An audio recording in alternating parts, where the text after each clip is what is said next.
Wala pang kasiguraduhan kung hanggang kailan tatagal ang ikinasang tigil pasada ng grupong Manibela na sinimulan nitong Lunes at planong ituloy hanggang bukas araw ng Miyerkules.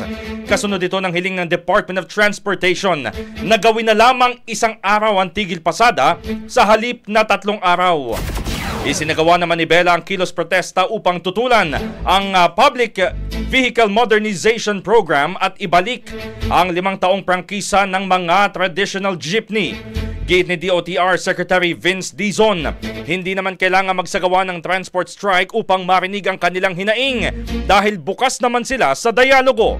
Samantala, pinabulaanan naman ni Land Transportation Franchising and Regulatory Board o LTFRB Chairman Teofilo Guadis III na pineke nila ang inilabas na datos kaugnay sa bilang ng mga nagpa-consolidate para sa PUV Modernization Program.